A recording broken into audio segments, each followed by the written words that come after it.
Hi, this is Gila. So I wasn't actually going to make a video today, but I've just listened to a talk between Sargon of Akkad and Posie Parker, entitled Posie Parker's Illegal Opinions.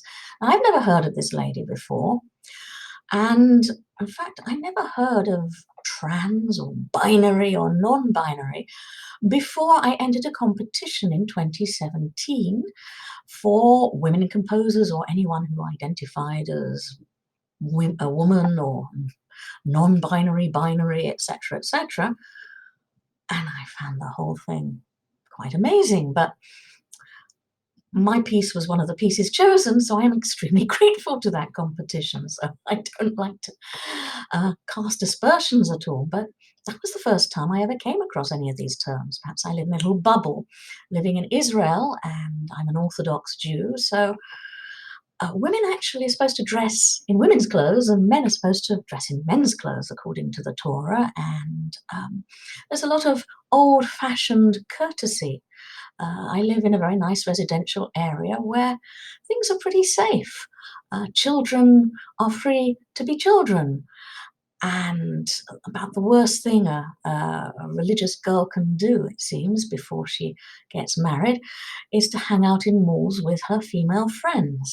It's a complete world away from maybe what many people live in the West today, but it's not so different from what the world was like even 50, 60, 70 years ago, surely. In Britain, things have changed a very great deal. Now, there's never been any kind of perfect society. There's always been a situation where some people are badly treated.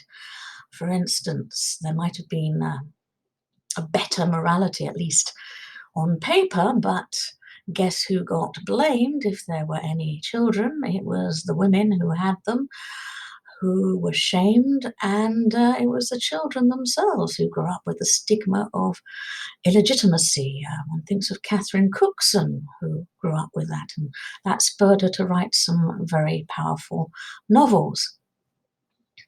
So there's never been a completely right way, if you like, in Western society. But when I hear Posie Parker talking about how she was interviewed by the police for holding the wrong opinions, for daring to say, well, trans women aren't actually women, then I thought, what has the world come to? Where even children are being encouraged to have their genitalia lopped off or changed to become something that they were never made to be. Now, once you're an informed adult, if you really, really are convinced that this is something you want to go through, then that's up to you. But a child, a teenager who's changing so much, that can ruin people's lives, and I'm sure it is. And when this whole fad is over, there are going to be some very screwed up people as a result of it. I remember learning about, I'm a musician and composer, about castrati, castrato sopranos or mezzo sopranos or altos. Basically, from about the 16th century to 18th, even to the 19th centuries, certainly in the earlier period, women weren't supposed to appear in public because it was thought not proper. And so if there were boys with powerful, beautiful voices, they might actually have their genitalia lopped off before they hit puberty, and to keep their beautiful voices. And as they grew into the bulk of a man, they had this really powerful high voice. I think the very last castrato soprano died in 1922, an Italian gentleman called Alessandro Moreschi or something like that. Moreschi, maybe? Anyway, there are even one or two very old recordings of him. But I remember learning about it when I was a lot younger, thinking, oh, how horrendous! These were children, how could they do such things? And what about all the castrato sopranos who didn't make it? What was their life like?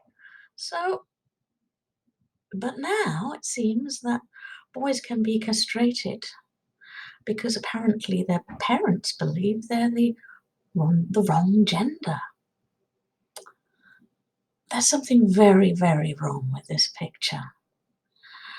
And as I say, it's going to really mess up people.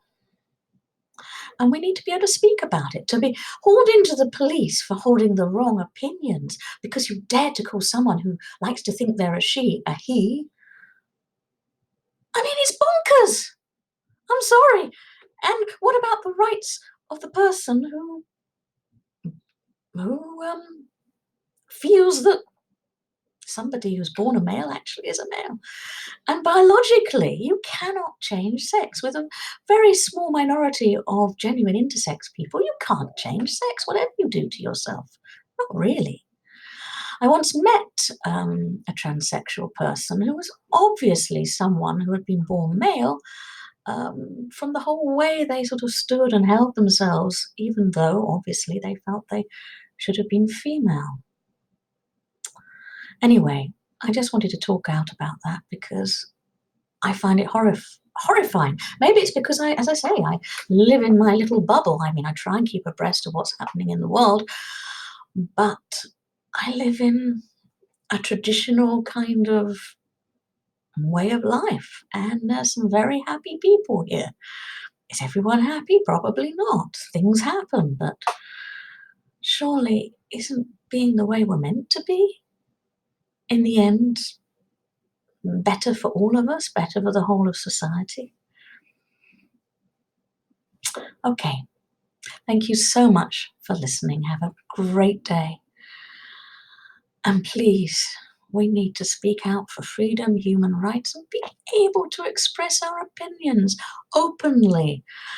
Not deliberately trying to hurt other people's feelings, but I have feelings too. I have rights too. Thank you. Goodbye.